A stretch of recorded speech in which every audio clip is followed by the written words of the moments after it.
Has carved its place as a boiling pot of new ideas by the biggest names and leaders in the industry. This is a platform for innovative thought, game-changing ideas, and open conversation. A story that we've all spent countless hours discussing and understanding is the power of India. In an uncertain global environment, amid war, amid elevated inflation, and even with several economies faltering on growth, India has not only held steady, but it has stood out as a bright spot. Investments continue to pour into India. We continue to seal mega global partnerships, and the massive indigenization push by our government has all been held in place by a solid banking system. In fact, many in attendance here at this conclave today have been the leaders that have supported this phenomenal rise. Today, even as India is growing well, clocking in a 7.7% growth in the first half of this financial year, many economies are still struggling. The environment is still shaky, and the risk of a global slowdown is still very much upon us. In that context, the 10th edition of the SBI Banking and Economics Conclave is centered on the theme of building a resilient brand India amidst global uncertainty. Over this two-day conclave, we will look at a range of interesting and pressing topics, from the trends and insights that will shape India's future to talking about central and mainstream banking. We promise that you will all be engaged. Should you share any part of this conclave on social media, may I request that you please use the hashtag SBI Conclave. And to now set the ball rolling, let me first invite the chief host and the man leading India's largest public sector bank, Mr. Dinesh Khara, Chairman of State Bank of India, for a welcome address.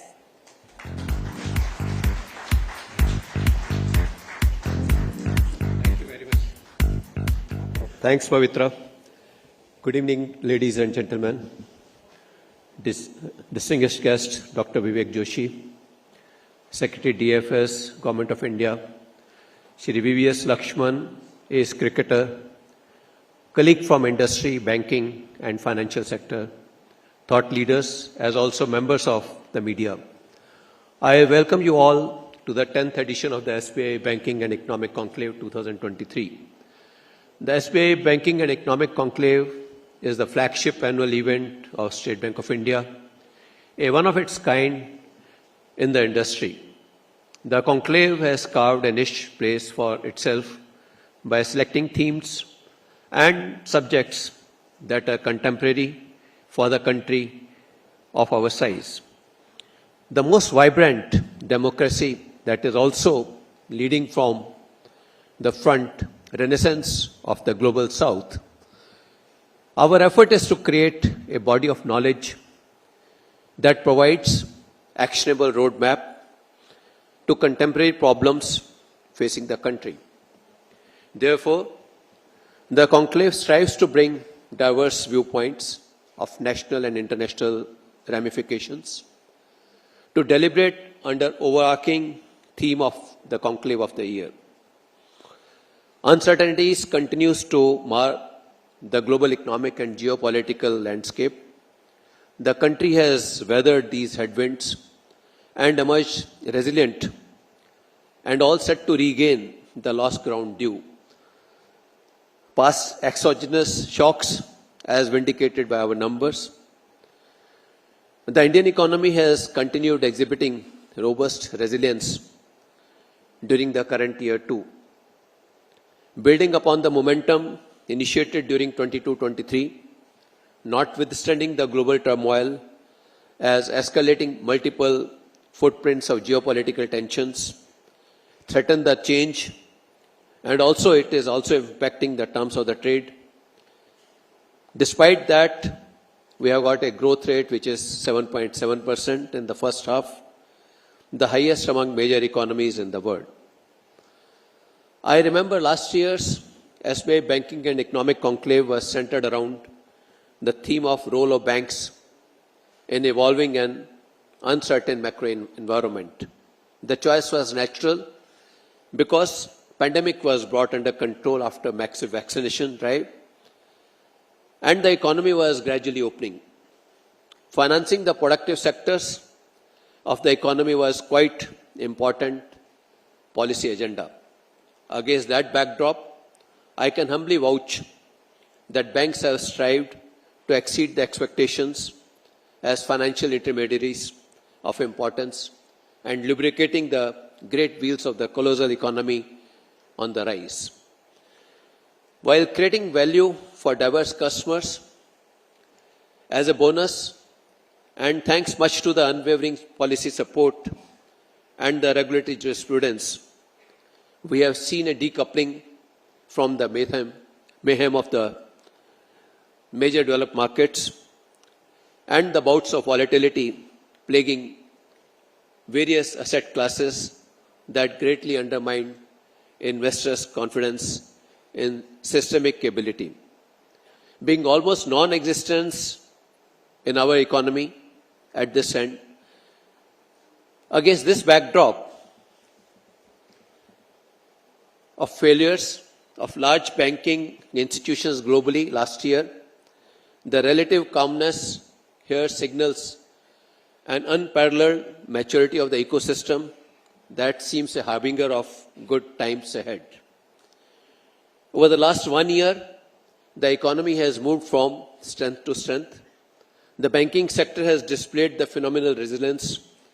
Banks delivered very good performance in financial year 23, as also in the first half of 24, strengthening capital and other key ratios, gearing up to attain the scale to finance multiple large value projects or supporting the capex, and also supporting the ambitious transition to clean green energy and mobility, while also building the huge digital capabilities and forward-looking risk metrics to efficiency, serve a large consumption-centric young population. The twin balance sheet advantage seems truly the new normal for underpinning the holistic economic growth that permeates horizons not seen before. Last year's conclave was designed keeping in mind Honorable Prime Minister's vision of Amrit Kal. The goal of Amrit Kal over the next 24 years is to create an India where the level of development is bridging the gap between the villages and the cities. In 2023, we have another chapter to celebrate. This year's conclave is in the backdrop of India's presidency at G20. India's G20 presidency emphasized on the manifesting the true spirit of Vasudhaiva Kutumbakam. And recent dialogues, collaborations and strategies have bolstered India's position in global geopolitics as a balancing fulcrum.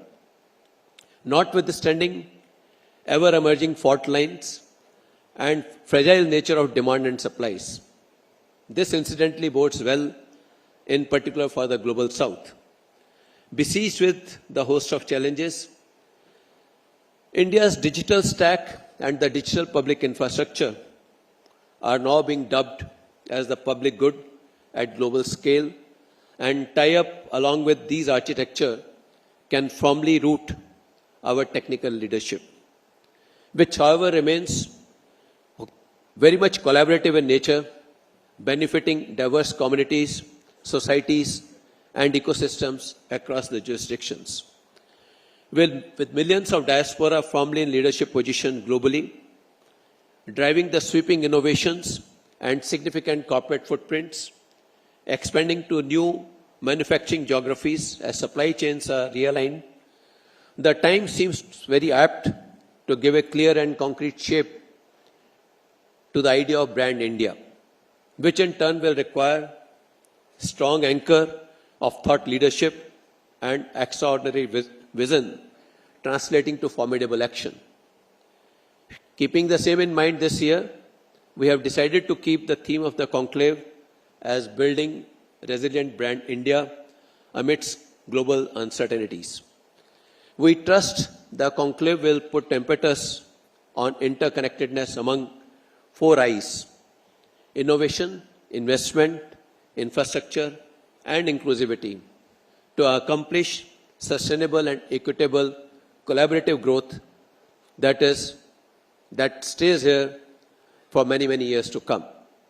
As usual, the conclave will be spread over 2 days, starting today.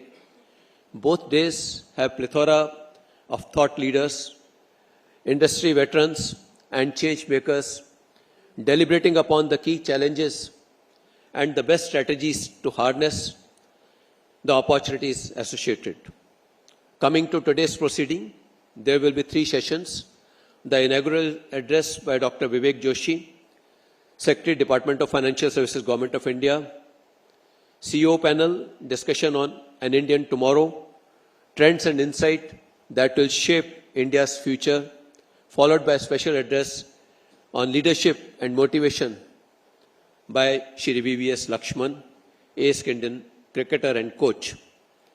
Given cricket as very important connecting thread that seamlessly connect the vast country of ours, I believe we are in for some wonderful insights from the masters of the game on what it takes for the ascent of the nation and its brand equity.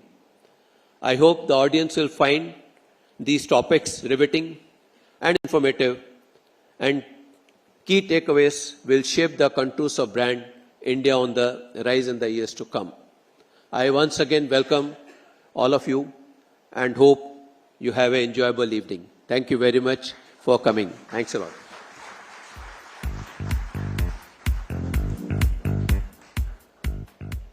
Thank you, Mr. Khara. You've definitely set the ball rolling and set the momentum for the rest of the evening. But with that, I also want to invite now and get to our keynote address, which is going to be the next on our list today. Let me welcome on Dr. Vivek Joshi, Secretary of the Department of Financial Services. Really needs no introduction, but I'm going to just lay out a little bit of background. In his current roles, he deals with policies, schemes, and legislations related to the banking sector, including, of course, public sector banks, the insurance space, financial inclusion, pension reforms. I could really go on. He also serves as a member on the boards of the Reserve Bank of India as well as the State Bank of India. Dr. Joshi, please do go ahead.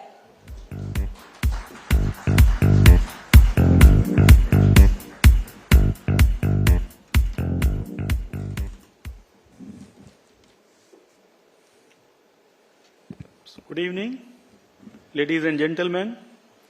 I am really delighted to be part of the 10th SBI Banking and Economic Conclave. My sincere thanks to Mr. Dinesh Khara ji for inviting me to deliver the keynote address in this distinguished forum. I must congratulate the team of SBI led by Dr. Soumya Kanti Ghosh for this celebrations with our 10th in the series. Over the years, SBI Banking and Economic Conclave has emerged as a leading forum for well-rounded discourse on economic and banking issues of contemporary relevance. In tune with the theme of the conference, I would like to take you through building a resilient brand India amidst global uncertainty.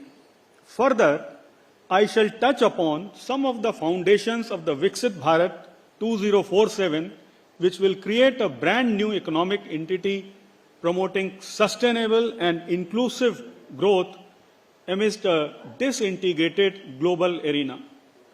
The vision of our Honorable Prime Minister under Viksit Bharat is to turn the country from developing to a developed nation. For achieving this great vision, for the country, all the stakeholders of Project India should synergize their energies to achieve the desired outcome. Now, talking about macroeconomic scenario of the country, I would like to say that the global economy continues to face multiple macroeconomic and geopolitical challenges. This has made the global growth to slow down amidst tightening financial conditions and still elevated inflation.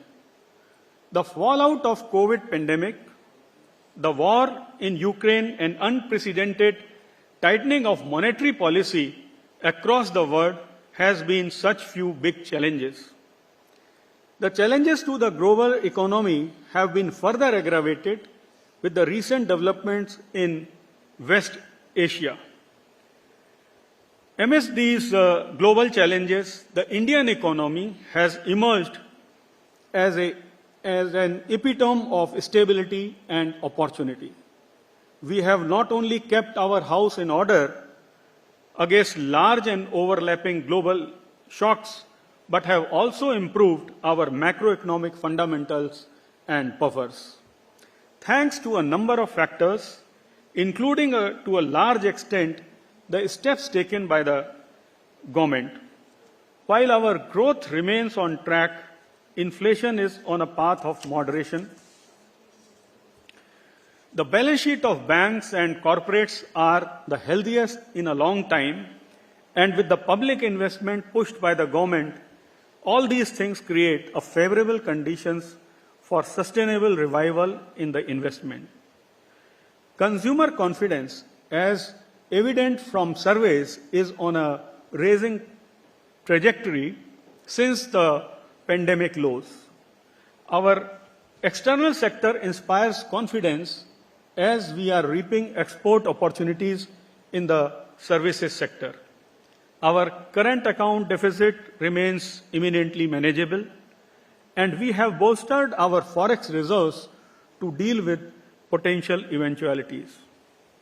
Today, we can look back with some sense of satisfaction that phrases such as fragile five and twin balance sheet problems are part of our history, no longer a current or even an impending threat. When we scan the horizon now, we can clearly see that many good things are happening simultaneously. In 2023, Indian rupee is the least volatile major currency. We have a healthy balance sheets for banks and corporates, which create enabling environment for a new credit and investment cycle. This will further brighten the prospects of the Indian economy. We can easily say that the twin balance sheet problem of Indian economy has turned to twin balance sheet advantage. The large consumption base of India that constitutes nearly 55 to 60% of GDP helps us to be insulated to a large extent from the vagaries of global slowdown. With India's 1.35 billion population at median age of 28.2 years, 68% of the population belong to the working age group. This helps the nation to enjoy demographic dividend, and India is well poised to take advantage of this. Today, the Indian economy has become the new global growth engine due to three important factors. First is young demography. Second, improved physical and digital infrastructure. And third, an enabling policy environment. Indian economy maintains its stature as the world's fastest growing major economy in 2023 and is expected to maintain the fastest growing status in 2024 despite global headwinds.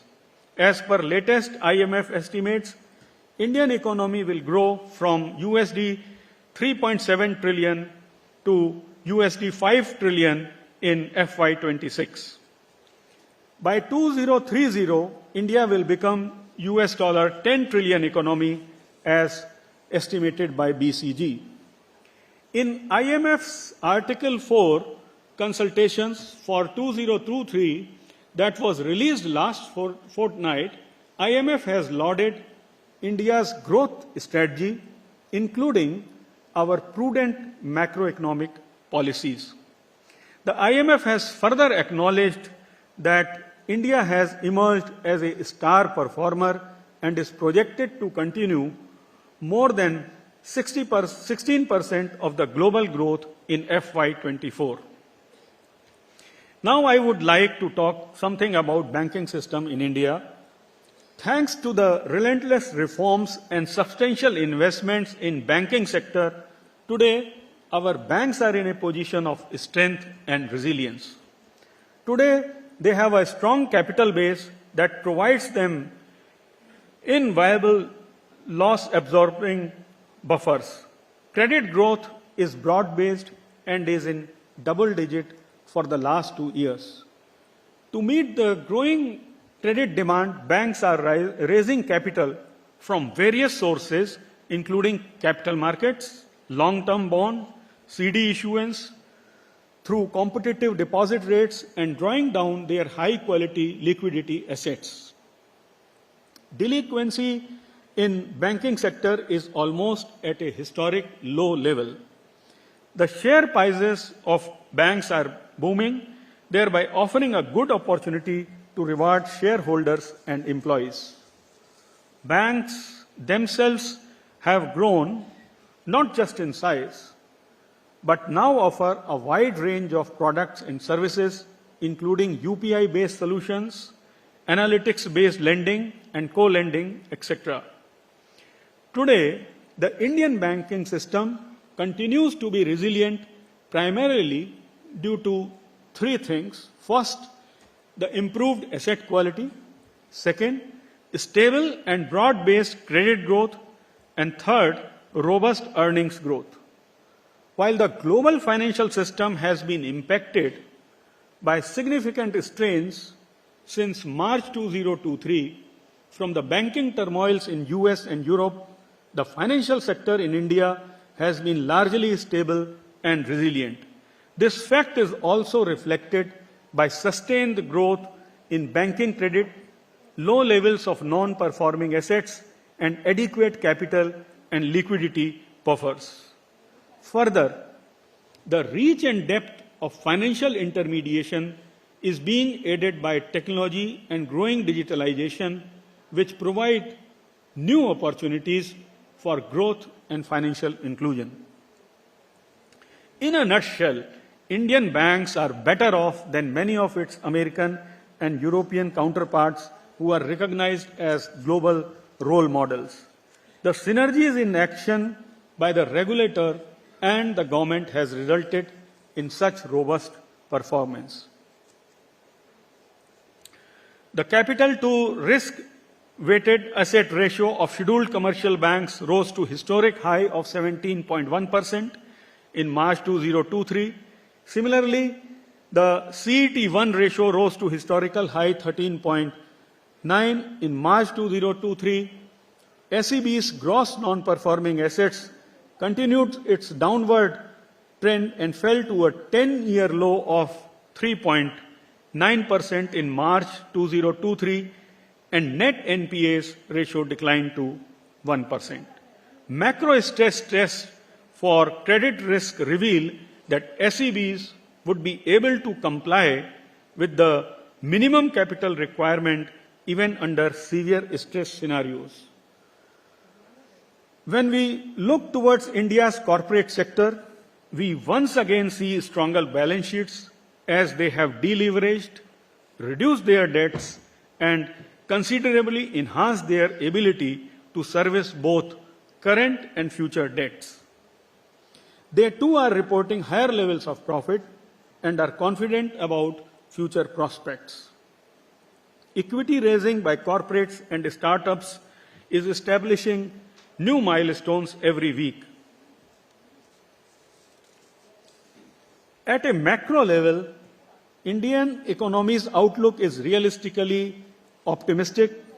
Evidence from high-frequency indicators point towards sustained strength in demand conditions. Consumer confidence remains positive.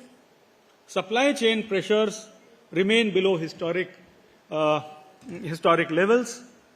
Automobile sales registering robust growth.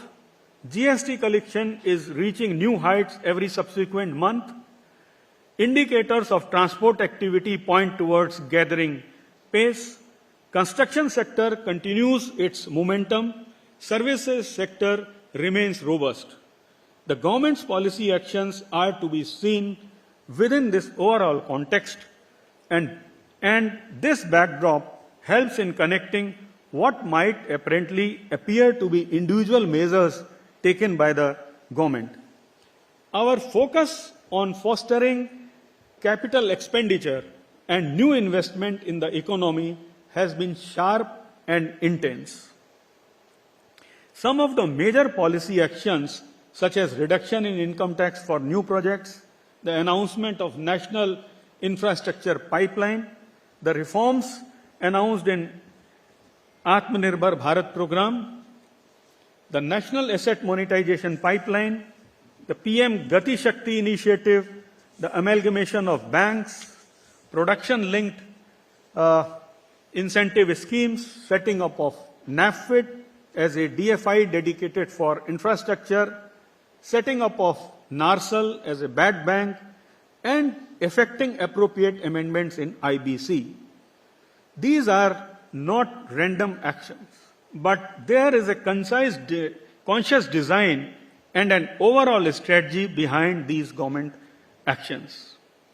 Given the overall picture of a series of policy interventions, banks which are bigger and stronger, companies which are seeing a brighter future, a supportive external environment, and when both the central and the state governments are keen to invest, what is needed now is a new cycle of private investment. The scale and success of this cycle, ladies and gentlemen, will largely depend on the people who are present in this hall.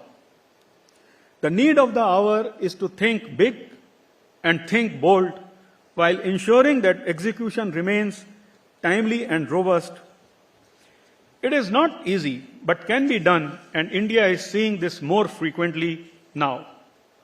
For this to happen, we have to ensure that all of us pull in one direction, and that has been the intention of requesting all of you to come together in this manner.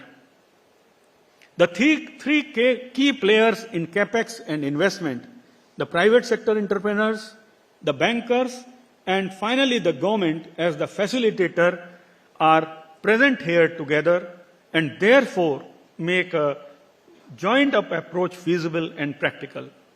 Banks and FIs too may need to reassess on whether their role should also include hand-holding support for project conceptualization and structuring. There is yet another facet to all of this.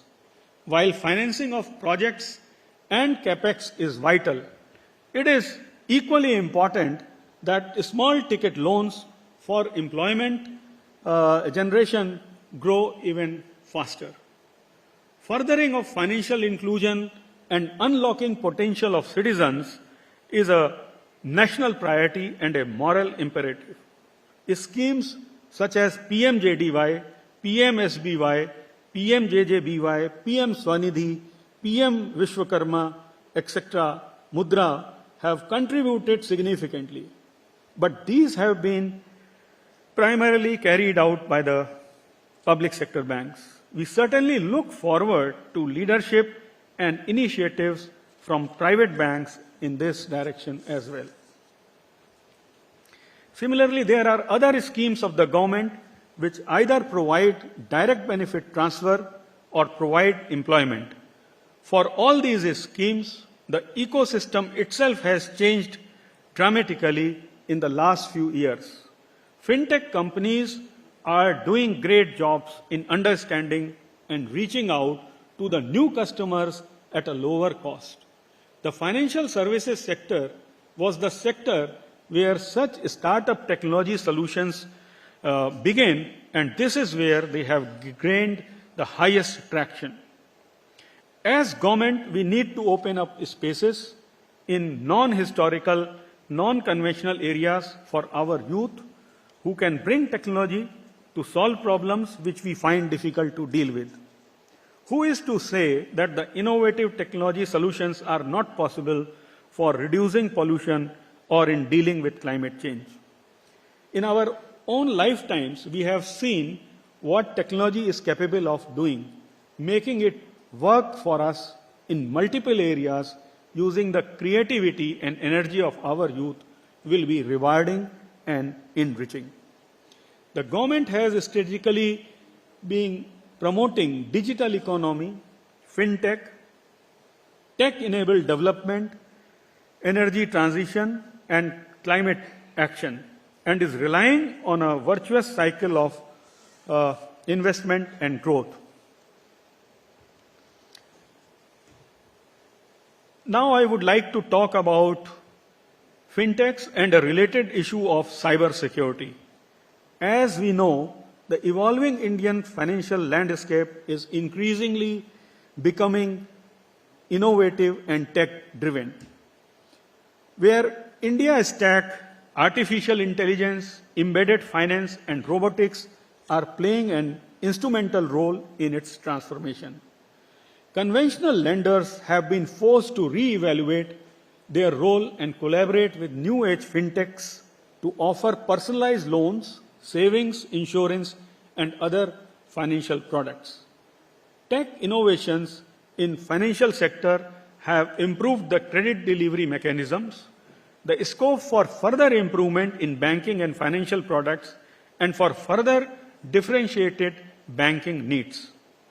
The recent measures taken by the government on digitalization of the economy and availability of data provide a more objective and comprehensive basis for credit assessment and thereby enhanced lending to both individuals and businesses. India is currently the world's third largest fintech ecosystem in terms of number of fintechs operating in the country. While strategic collaboration between banks and fintechs have led to a number of innovations in the sector, ranging from better customer service to last mile credit delivery, it also calls for adequate safeguard to protect the digital infrastructure of institutions and customer endpoints. The government, in close coordination with various stakeholders, have taken a number of critical steps to ensure that robust cybersecurity systems have been put in place by the banks. However, the financial institutions, particularly banks, need to move a notch up now and should include stress testing of cyber risk as part of their risk assessment to gauge the impact in case any cyber attack happens on their systems. Banks in Europe and Singapore have already initiated such steps in this direction, and banks in India also need to take appropriate steps. Customer confidence in digital system is paramount, and any unfortunate incident may shake their belief from the digital payment ecosystem. Therefore, all the banks and fintechs need to ensure robust system and tools are in place. However, there are in recent events of deep fakes where voice of individuals is cloned and used to dupe customers are next levels of attacks. Banks and fintechs need to ever alert and upgrade their tools in order to protect their digital assets from these emerging threats. Talking about digital payment infrastructure consists of unique digital identification, payment system, and data exchange layers. This has the potential to support the transformation of economy and support inclusive growth. India's foundational DPI, called India Stack, has been harnessed to foster innovation and competition, expand markets, close gaps in financial inclusion, boost government revenue collection, and improve public expenditure efficiency. Our financial system is one of the forerunners in addressing the issues of last mile connectivity by leveraging its world-class digital public infrastructure, which include the JAM Trinity, the UPI, the ONDC, and the account aggregator framework, differentiated banking/insurance licenses, CBDC, OCAN, DigiLocker, etc., which continue to drive the digital march. The UPI has played a phenomenal role in fintech innovations in India. Its success story has in fact become an international model. Its ability to instantly transfer money between bank accounts through mobile applications has transformed the way people make digital payment. The interoperability across banks has created a unified payment ecosystem. India's digital instant payment system has got worldwide recognition. Efforts are being undertaken for interlinking UPI with fast payment systems of other countries to enable both foreign inward and outward remittances using the UPI platform. Recently, India has signed MOU with central banks of UAE and Monetary Authority of Singapore to enable users of the two systems to make instant and low-cost cross-border peer-to-peer payments on reciprocal basis. Now a word about climate finance.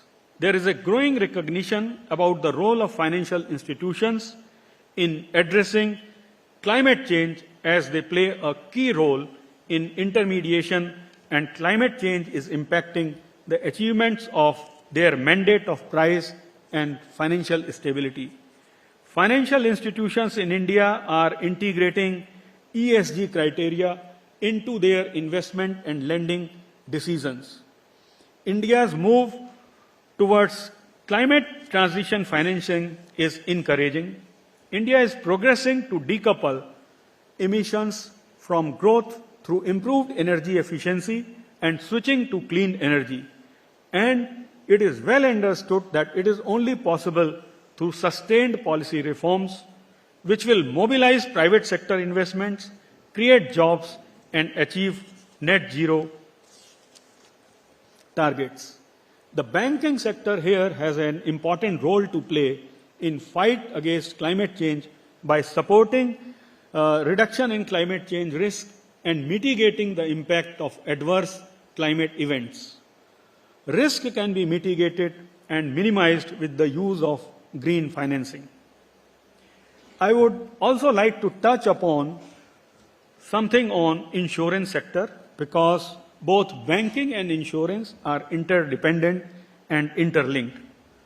To enhance the efficiency and boost growth of insurance sector, the government over the years have taken several measures that include increase of FDI limit for insurance companies with adequate safeguard of Indian ownership and control from earlier 26% to 49% in 2015, and which was further increased to 74% in 2021.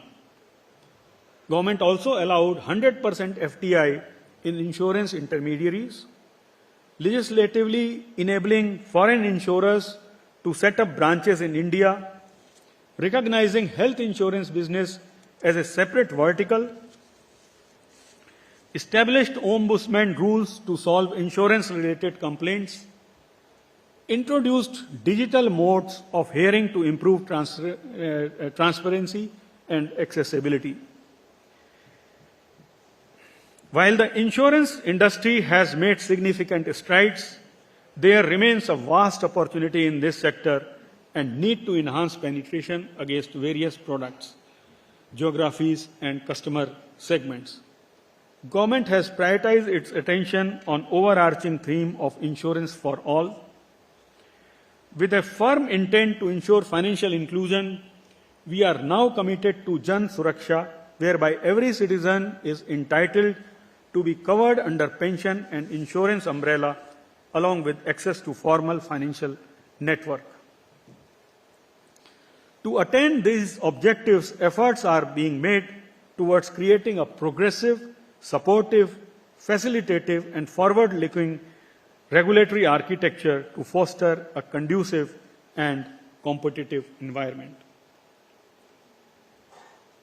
In the end, I would like to conclude by saying that, as already mentioned by Chairman Khara Saab, that the panel discussions which are likely to happen in next 2 days are very important and futuristic for are futuristic. The discussion themes of CO panel will enlighten us in knowing how the corporate world is seeing the new India. The panel on regulators, I am sure, will convince us in answering the most difficult question: how much regulation is optimum? We look forward for this.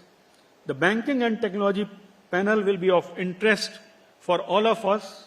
In my view, today's banking without technology is meaningless, and I believe the imminent panel will throw some light upon the latest technological advances in BFSI area. The last panel of the conference, the economist panel, will also be an interesting one. And listening to the veterans on how India is positioning itself as a star in a cloudy and gloomy global environment will boost our morale, and moreover, the innovative strategies and the synergies among different economic agents in driving India to its new height will be a thought-provoking conversation. I am sure this August gathering will contribute richly to the discussions on the issues and challenges that confront the global economy today, particularly India, today and tomorrow. Moreover, the intellectual discussions spreading over 2 days that have brought a deadly combination of C-suites, regulators, technology experts, and economists will definitely enrich our understanding, and the synthesis will be a great source of inspiration for all those days to come, and shaping us the policies for the vision of Viksit Bharat 2047. Thank you, ladies and gentlemen. Thanks for your patience for listening. Thank you.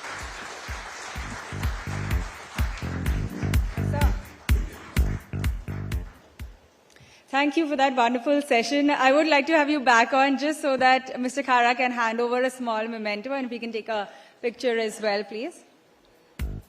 So this is a shawl as a token of appreciation, as well as a green certificate that Mr. Khara will be handing over.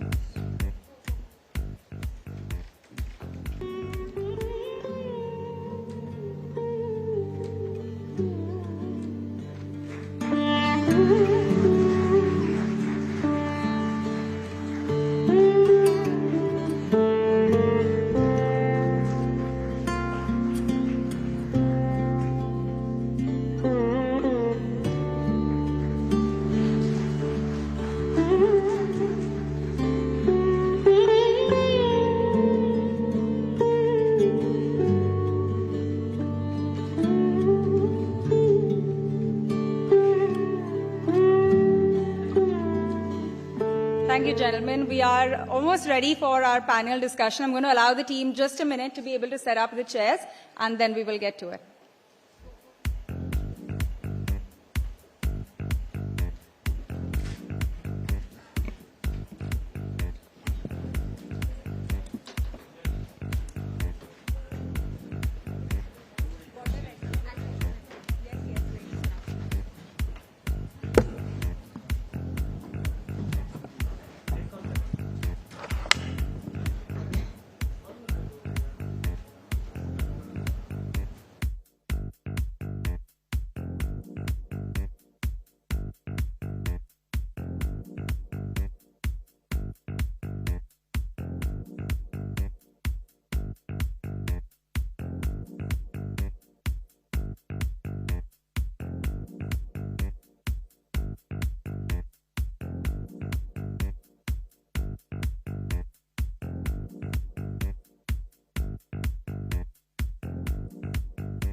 remains sticky here in India, we find ourselves on a steady growth path.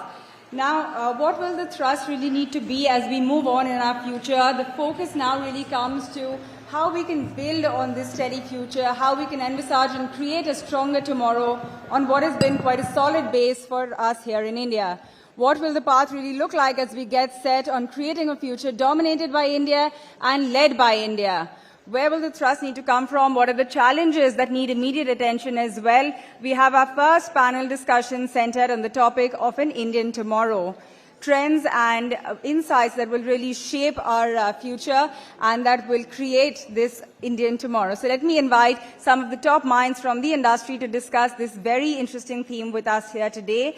First up, I would like to call Mr. Ananda Bhaumik, MD and Chief Analytical Officer, India Ratings and Research. Next up, also Jayant Acharya, Joint MD and CEO of JSW Steel. I would also like to call on Gurdeep Singh, who's CMD of NTPC, Ashish Kumar Chauhan, MD and CEO of NSE, Mr. Som Satsangi, who's Senior Vice President and MD of Hewlett Packard Enterprises India, as well as Mr. Dinesh Khara, Chairman of SBI. And to moderate this discussion, of course, we have CNBC-TV18's Managing Editor, Shireen Bhan.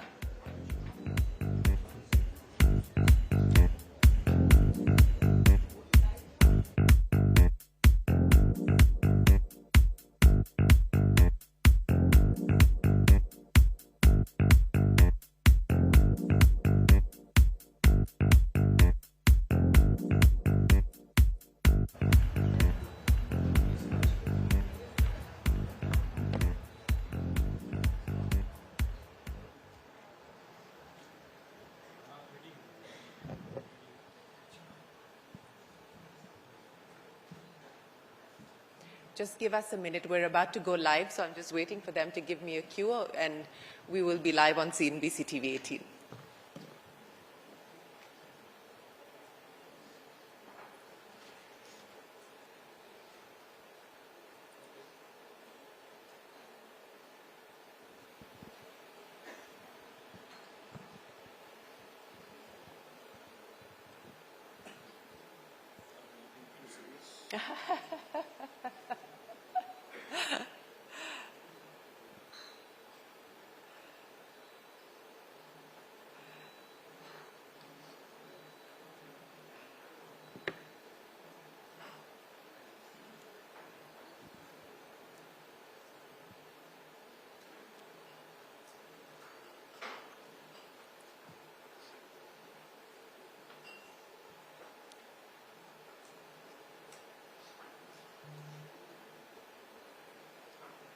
Good evening, ladies and gentlemen. Thank you so much for joining us here for the 10th edition of the State Bank of India Conclave. We at CNBC TV18 are particularly proud that we've been part of this effort and this endeavor for the past decade, and I personally have been doing the CEO panel for the past decade, so it's great to be back here.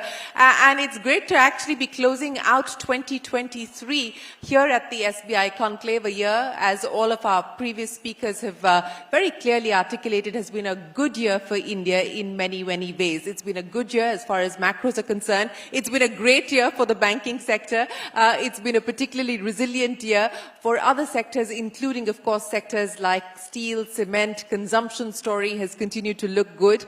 But more importantly, the question that we now have to face is what happens in 2024 and beyond. Will we continue to enjoy the kind of sweet spot that we found ourselves in 2023, and more importantly, what do we do to build on the momentum that has already been gained over the last few years? How do we leverage on the advantages that we currently enjoy? We've got, to quote Mr. Joshi, a deadly combination of speakers here on this panel, so I'm going to try and elicit as much as we possibly can from our eminent speakers here.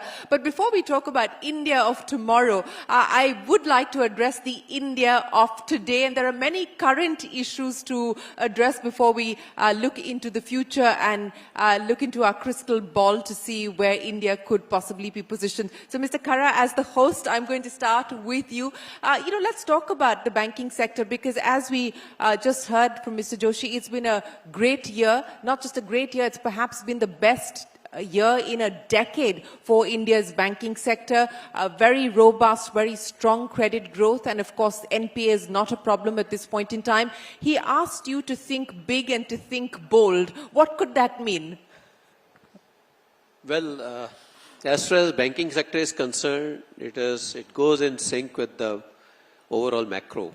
And if at all macro looks so promising, it's very natural on the part of banks also to act and think big and bold. It's not only, I would say that we get the encouragement because the kind of resilience which we have demonstrated in the last 1 year, or rather all through the pandemic, that's a reflection of the very sound policies which have been practiced and promoted by the regulatory environment and also by the Government of India.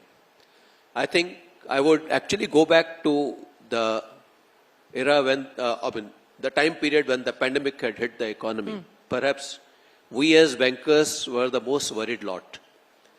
And that is one of the reasons why we all took all the precautions and ensured that the balance sheet stays protected and strong. And I think the net result of that is that, and also the Government of India came out with a very, very practical policy in terms of ECLGS, which actually ensured that the employment should not get affected. And also at the same time, the bankers should have the courage to lend in such situations. And we have seen when all that is behind us, the kind of assets which got built around the same time. The delinquencies were much lower, and we had a reasonable buffer available within the balance sheets to address the challenges. And I think I would attribute it to the fact that the government policies were quite clued on to what was happening on the ground, and even regulator was also very mindful of the ground realities. And that has helped the banking system to build the resilience in the most difficult times. And actually, going by that only, I would say that in this year, in this calendar year, we have seen the huge meltdown in US when it comes to the banking system. And it was essentially nothing but the interest rate risk which have got reflected in the US banking system. But over here in India, we stayed insulated. So that has further gave us the confidence that yes, we are into a strong territory and we are practicing sound policies. So I think this is something it augurs well in terms of how should we navigate the challenges which might really erupt on the global landscape. One, of course, is the fact that Indian economy to a greater extent is insulated from the global threats. Almost about 85% of our GDP is domestic. And there's a huge demand, domestic demand is there, thanks to demography, thanks to the GDP growth which we are seeing. So demand is quite, it's quite strong, and we don't have the supply side challenges. And that is something which we have seen in terms of the inflation, the way RBI has acted throughout the year. We have seen that we stopped increasing interest rate much before the global central banks started, stopped increasing the interest rate. The question now is, when do we start to see the cuts coming in? Sorry? When do we start to see the cuts coming in? I think we are on a right trajectory because inflation is much within control, but we are very clearly aiming for just about 4% inflation. But I expect that maybe somewhere middle of the next calendar year, we should get to see the reduction in interest rates. Since we are talking about interest rates, sir, you've hiked deposit rates just today, Mr. Khara, by up to 50 basis points across different tenures. Is it because Ashish Chauhan is giving you a run for your money? I mean, what's led to this deposit rate hike? No, it was actually, we always believe that we have to stay, we have to offer a fair deal to our depositors also. We don't want to compromise the interest, and as far as deposit is concerned, it has got a franchise value. As we are more than 200 years old, we have to take care of our depositors too. So that is the reason why we have done some calibration in terms of interest rates. So is this going to be the trend? Because you have clearly kick-started it. Do we anticipate this to be the big trend now through 2024? I don't think so. It will be the decision which will be taken by a bank, depending upon their individual positions. But yes, of course, we had some elbow room available, so that's the reason why we have done this. Okay, I'll come back to the navigating of opportunities and challenges in just a second, but let me cut to today's opportunities and challenges as well. And Ashish, let's address the market movement. As an umpire, you cannot comment on the market movement, but what a great day it's turned out to be. Another record high as far as our markets are concerned.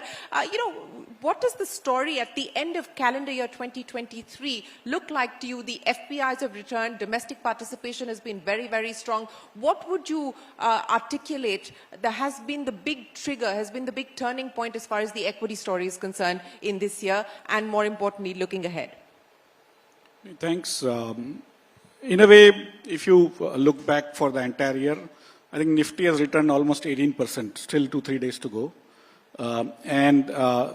There are other indexes which have returned 23, 40, and Nifty Bank has done very well. And as the well. small cap Nifty has returned 60%. Yeah. Right. So effectively, if you see why it has happened is also interesting. But if you look back previous year vis-a-vis this year, the interest rates were going up because inflation across the world had gone up because of the wars and supply chain disruptions and all. And that's where basically the year began. And somehow the FPIs were pulling the money out. And in some ways, few times I have said that this is the year where the circumstances did not take over Indian activities. Earlier, whenever the oil prices went up, we used to be in trouble. Interest rates abroad would go up, we would have FPIs taking money and markets will tank. This is the first time we didn't see that happening. Indian investor was sort of investing increasingly larger amount every month. And that's why the Nifty and every other index kept on staying there. And then towards the end of the year, when the US started decreasing interest rates, and of course, there is a potential that it might go further down. That's why all the FPIs are back. There was also a China factor where China is going to slow down, which it did, and what its impact would be on the rest of the world. But I think, as Mr. Khara said, we have been slightly insulated from the world. On the other side, like today, you would have also seen another interesting statistics of India's current account deficit coming down to almost 0.1%. Yes. Because why did this happen is because our services and remittances have now gone much more than our imports of oil, electronics and gold, which were like three things we could not have stopped. And once you start going up on the export chain, there is nothing stopping you. That's how I see this. Finally, we are reaching a place where we are actually preparing for a takeoff. Preparing for a takeoff in 2024, and you believe that the groundwork has been laid. But, since we're talking about, and I'll go into more details, but I want to talk about one significant inflection point that you expect or anticipate to see in 2024. The market is waiting for that. NSE IPO, are we likely to see that in 2024? I don't know whether you have invited my regulator, but I wish. Well, you wish, and that's certainly, as I said, something that people are looking forward to in 2024, but we'll talk in greater detail about what could be the move as far as the markets are concerned, and of course, capital market reforms in general. But Mr. Singh, let me address the issue. Power demand, again, holding up, very, very strong, double-digit growth. There are constraints, of course, on the coal side. The government, though, seems to be changing its stance a little bit on thermal capacity. And now the mood seems to be that, look, you need to add thermal capacity even as you go out there and add renewable energy. How would you sum up 2023? Your stock has done very well, up 80% for the year. How would you sum up the year, and more importantly, the priorities for 2024 and beyond? Thank you. I think we have already heard a lot of things that how the economy is doing, and we in the power sector, we always call that our frequency of the grid is the pulse of the economy, and how strong is the pulse? Yes. I think it is what we are making is that we are making it stable as per the consumption, and you rightly said that we have recorded almost double-digit kind of growth, both in terms of the peak as well as in terms of energy. And I can assure that as the demand goes up again, rather than keep going up, we will make sure that the power supply is available and it is affordable also along with that. So the reliable power and affordable power, I think that is one of the main objective. And I think we all know now that in the last few years only transition was being talked about, but in the last 2 years the security, energy security is paramount, and then only the transition can happen. So we have to use the resources whatever we are having, but then we will have to go towards transition as fast as possible, as far as sustainable. Let me, I think, clarify one thing here, take the opportunity to send the message. It's not a problem to have the coal-based plants, but I think how much is the utilization, that is how the emissions and the climate is really dependent on. So while we will require a lot of capacity to meet our peak requirement, but at the same time when we are going for the large capacity of the renewables, the PLF will start coming down. I think that's what it's. And we are working on all the fronts, whether it is coal-based, what you rightly said, but more aggressively on the solar, wind, and going forward for the new age fuels like the green hydrogen and the chemicals and such.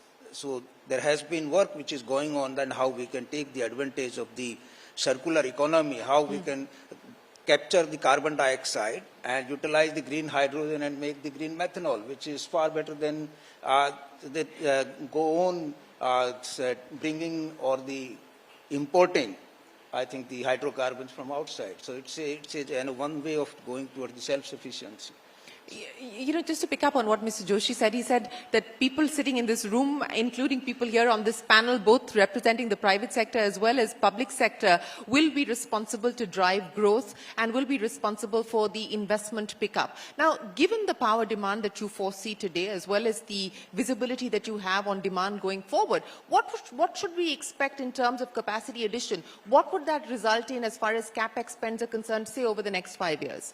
Yeah, I think Dr. Joshi was very bang on, and he was very right that the corporate has to really follow. I think he is in the role of making policy and enabling environment, and we all have to really make sure that it is being implemented on the ground. As far as NTPC is concerned, we had been, our capex has been in the range of around 25,000 crore, it's kind of thing. Going forward, it is going to increase, and it is going to increase at least by 30-40%. And we have to reach, we have stated objective that by 2030 we will be adding on the renewable side 60 gigawatt. So today we are having 3.5 gigawatt which is commissioned, 7.5 gigawatt is under construction. So it's almost every month something capacity is getting commissioned, and another around 20 gigawatt which is in the different forms of the kind of developmental activity. So we have no doubt that we by 2030, we will be able to achieve 60 gigawatt rather before that. And we know that 1 megawatt is somewhere between 4 to 5 crores. So it's I think the math is very simple in that case, at least for the CNBC. Yes, for CNBC and our viewers will do the calculation, but a 30 to 40% increase in capex is what you anticipate to be able to cater to the demand expectations. Mr. Acharya, let's talk about capacity and let's talk about demand as far as JSW Steel is concerned as well. You're going to be adding another 7 million tons, I believe, by FY25. Given where we find ourselves with the strength and the resilience that everybody is talking about, what's the kind of demand outlook you foresee? And more importantly, not just domestic demand, but also export demand. What's the outlook? Yeah, so I think, India being the fastest economy, we are seeing a very strong growth momentum in India. And this will continue for, I think, about 2 decades. We call it the nation-building phase of the country. And during this time, structurally steel will be required. Usually steel demand accelerates at a faster pace during this, let's say, period, 1.5 to 2 times of the GDP. So in the last 2 years, if you look at the demand, the steel demand has grown by 13% the previous year, and this year it's growing at close to 15%. If India wants to be self-reliant in terms of steel, we need to add capacities just to make sure that we don't import steel. We therefore at JSW Steel are building capacities. Currently our capacity is about 28 million tons in India and 30 million tons globally. We plan to take our capacities up to about 50 million tons before the end of this decade. We see a strong momentum, maybe not 15%, but a 10% double-digit, 8 to 10% growth is something which is easily possible. And this would call for a capex, additional capex in excess of 100,000 crores. Of 100,000 crores. What do you believe is driving this demand at this point in time? And especially as far as the export market is concerned, with China being, since that's a big factor that everyone has spoken of on this panel as well, with China being in the phase that it is going through at this point in time with an uncertain recovery underway, what is the opportunity that presents for Indian steelmakers like yourself and for India? So I think India is lucky to be, as Mr. Khara rightly said, we are lucky to be a domestic dependent economy. So we see also about, I think typically 10 to 15% is the exports from India if you look at direct steel. But where the opportunity lies, I think India is going to, first of all, as a country, let's put it this way, that India's current capacity is about 170 million tons as we speak today. Our aim is to get to 300 million tons of capacity, and the production would be in the range of 250 million. Which is double of what it is today. Majority of this would be consumed in the domestic market. As we grow into the, I would say in the next 7 years, as you said, I would see more exports of engineering goods out of India and less export of direct steel. So if I were to see the ratio between India and China, we export about 1/10 engineering goods versus China. Now with this opportunity opening up, post the China +1, kind of a preference, I think India has a huge opportunity to grow this pie. Well, speaking of opportunities and speaking about this China +1 specific advantage, Mr. Satyangi, let me address that question with you. Because HP has been a long-term investor in India. In fact, outside of the US, this is your largest employment base. You've got about more than 20% of your workforce here operating in India. You're now also a beneficiary of the government's PLI scheme. You applied for that and you've got it, and you're going to be building tablets and servers, etc. here in India. Stack up for us the opportunity that India presents from a domestic point of view, but more importantly from an export perspective as well, as we just heard there from Mr. Acharya. Yeah, thanks. So probably when I was looking the panel, I thought I'm the only odd man out from the tech side. So let me give the perspective, and I was really impressed. You're at the center of it all. Technology is driving everything. You're at the center of it all. Yeah, and when Dr. Joshi was giving his keynote, I was wondering, because he was talking of all tech, that how tech is going to help. And probably I think all of us should be proud Indian that how the technology is shaping. And one of the fundamental thing what India has done and achieved because of this growth, what we are seeing, is embedded because of the technology transformation. And I must say that one of the reasons why we are seeing such a strong, robust growth, while all the parameters are right, and there are a lot of things government has done right in terms of the policy, in terms of the infrastructure development, road transportation and all. But one thing which is stood very differently from the other market is the digital adoption. The way the government, the enterprises, the MSME, they have adopted the digital transformation has really shaped the future of this country. Today morning, I was just going through some of the data, whether you look at the Aadhaar, UID, or some of the Smart Tag and ONDC and all. I was amazed because we manage many of these critical infrastructure. And one thing which I wanted to highlight is the Aadhaar. With 1.3 billion Aadhaar, this thing, in 6 months, the Aadhaar has authenticated 53 billion transactions. Just imagine, that's the power of digital adoption, which is helping to fuel the growth of the economy and all. And surely the Honorable Prime Minister's vision about self-reliant India, Atmanirbhar Bharat and PLI is really fueling this growth further kind of thing. And you rightly mentioned the way we are seeing the PLI adoption, the tech industry is going to be the most beneficiary with PLI 1.0 and PLI 2.0. But more importantly, this time, the government is listening to the industry based on the PLI 1.0. There were certain gaps. Yeah. And in PLI 2.0, when they wanted to launch, they have taken the input from the industry, what exactly is required so that we can put up front. And probably we feel that PLI 2.0 is going to be reshaping the entire India economy, and not only for the India consumption, but for the export-oriented growth. So what we heard from JWS or from NTPC chairman, sir, probably we are going to be seeing the same thing in the IT and technology side. Well, that certainly is the hope, and that's certainly the aspiration that the government has as well. But, you know, let me ask you, since we're talking about big, bold bets, you made a big, bold bet on India in 2019. $500 million is your, investment plan for India. Given the demand, given the visibility, given the opportunities that you foresee, do you expect to up that significantly? Yeah, so you are spot on in that thing. And first thing I wanted to correct, this quarter, we have become bigger than even US in terms of the head count. So today, now for HPE, India is the largest in terms of manpower. Wow. Okay. And that does deserve a round of applause. Yeah. And also when last time you interview our global CEO, Antonio, he committed $500 million investment, and we are on track. And one of the key reason of this investment was that we wanted to bring the technology to the country. Yeah. And we heard that today, we are living in the AI world. And the AI age is what is starting from India, with our recent Honorable Prime Minister hosting the Global Partnership Summit, which was attended by almost 29 countries. And that's where it is fueling the growth kind of thing. And we feel that India is going to be the home for newer technology to come.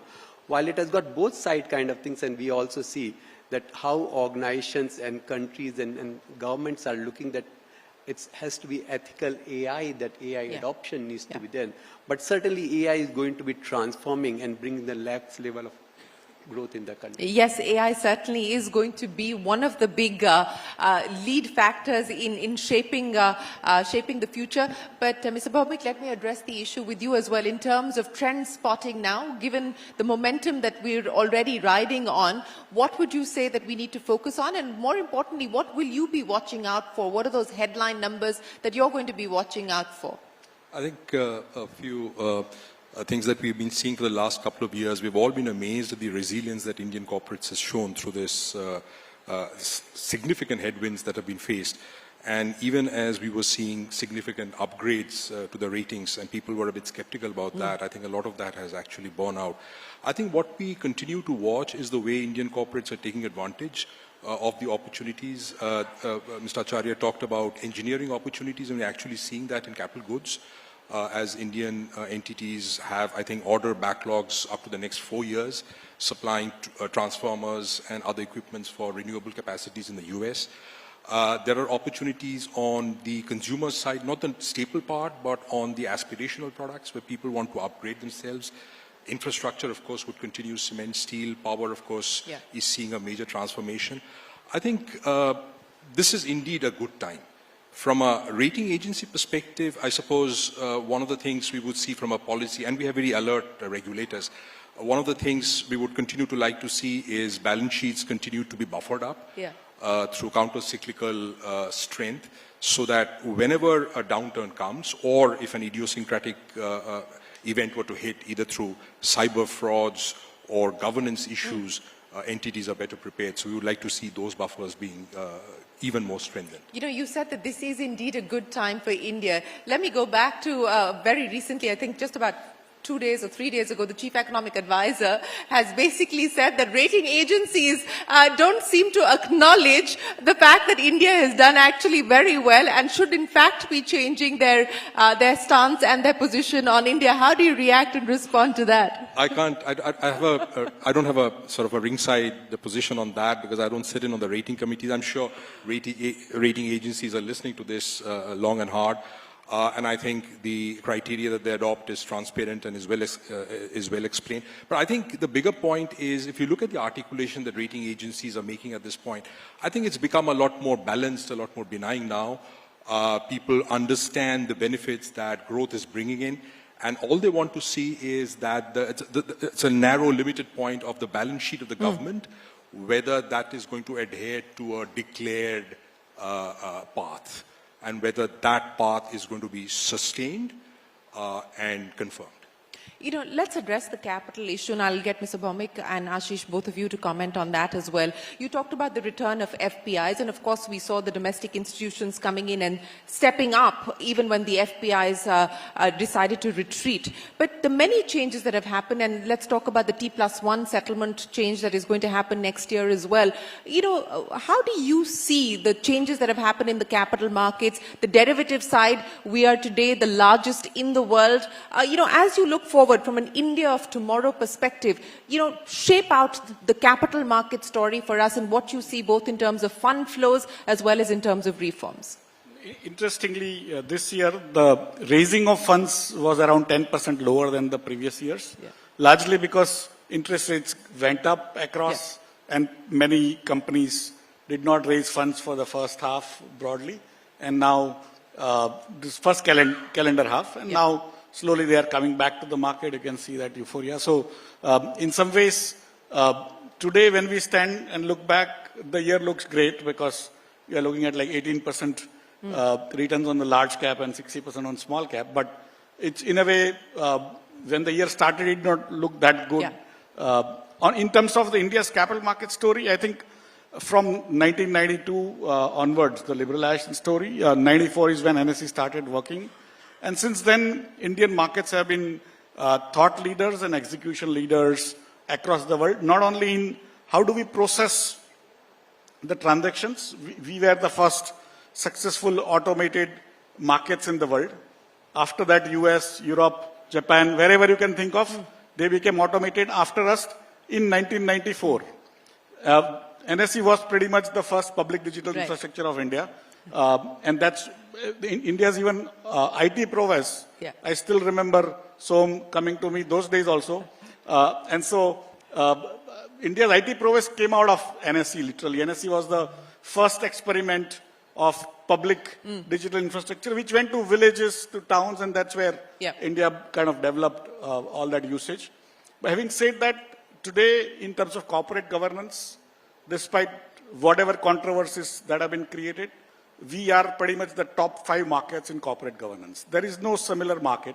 Why I'm telling you this is, despite all our growth, recent times or past, we are still at 2,700 probably already, although it's a low frequency data, so probably we are already 3,000, 3,100 USD per capita income today. But there is no market at that number, at $2,500, $3,000 per capita, that is so vibrant. We are now the 4th largest market in terms of market capitalization in the world, with like $4.25 trillion market cap. After US, China and Japan, although Bloomberg and everyone want us to believe that Hong Kong is a separate country, it stopped being separate country long back, right? But somehow agencies have tendency to give you all that stuff, right? So effectively, $4.25 trillion of market is basically an individual sitting in Jorhat or Dibrugarh or Srinagar, investing her hard-earned 1,000 rupees into a company working out of Salem. She's never going to visit that company, but she has complete confidence that her money will be not wasted, and when the profit comes, it will be given to her, that portion of that profit. And for me, that concept of capitalism has spread across, that participatory trust into unknown people investing in unknown people, like what I call, India has become a very trustful nation in the last 30 years since NSE's advent began. NSE, when it started, it was 4 lakh crore rupees market capitalization, total India's. Today, I have many companies with more than 4 lakh crore market cap. Today, India's market cap in rupee terms is now 3.5 crore rupees, more than 85 times in 30 years. Right? And those are the numbers, 8.35 crore investors. In fact, just to give you another stuff today, another interesting statistics, now UP has become larger in terms of number of investors compared to Gujarat. So first is Maharashtra, of course, with 1.5 crore. So UP has beaten Gujarat in terms of the number of investors. So UP is now calling shots in many areas, but also in now stock markets. And so you can see the demographics are changing. People, I was in Uttarakhand a few days back, and I was checking out the number of investors coming from there. And it is the same proportion as the average Indian proportion in the stock markets. I could not have imagined that Uttarakhand has actually started participating. Why I'm telling you this is, India's public is now trusting India's entrepreneurs. Whoever is telling you whatever, please don't believe. People are putting their money, hard-earned money, into India's entrepreneurs, and I think that is the story of last 30 years. That will be the story for next 50 years. Well, the true democratization of the Indian equity markets, that you believe is the story that will shape the future as well. But since we are talking about capital and we're talking about flows, many significant changes have happened, including India's inclusion in the emerging market bond index of JP Morgan. You know, what could that potentially lead to? Of course, with that move, an expected or an estimated $25 billion is expected to come in. But what will this lead to over the next few years if more inclusions were to follow?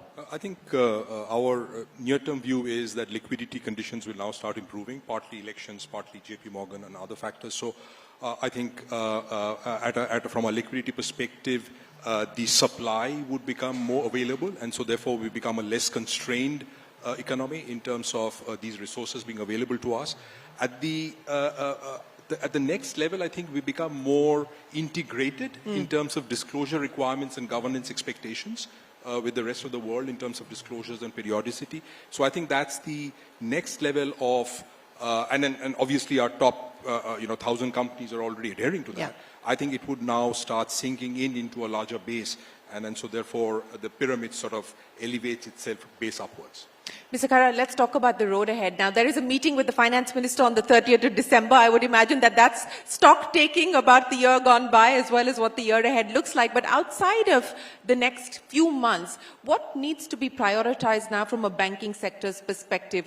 The unfinished reform agenda, for instance, on the insolvency code, there are amendments that have been sought, amendments that have been spoken about, discussed. You know, what should the road ahead look like now in terms of priorities from your perspective?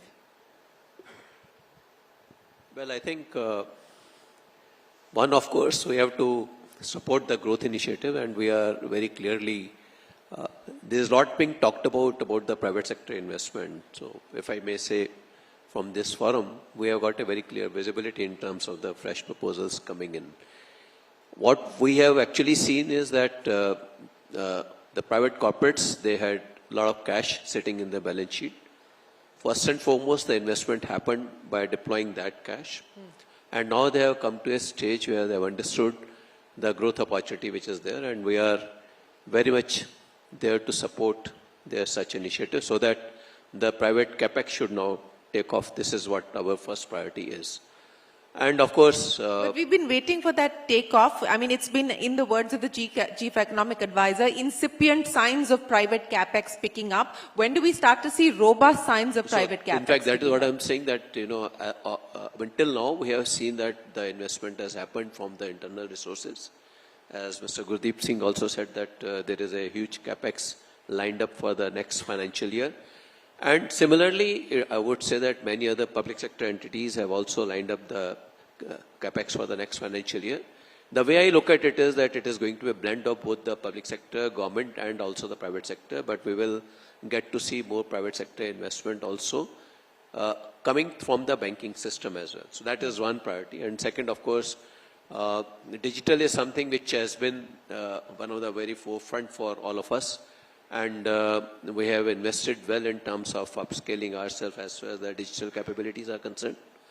And of course, all said and done, the cyber is one area, cyber risk is one area which all of us need to really guard against, be it banking or non-banking entity, any entity, because today there is a huge dependence when it comes to the operations of any entity on the information system. So we have to guard against that. That is another very important priority for us. And I think the other area where we all need to work on is how to make the organization digital-driven organization in terms of leveraging analytics. So that is one of the other very core focus area for us, to understand the customer better and offer them the products which they are all looking for. So if I can just focus on that, because that's the running theme as far as this panel is concerned, that a lot of the growth will be driven by technology and also the technology transformation that banks like yours and other companies will have to undergo.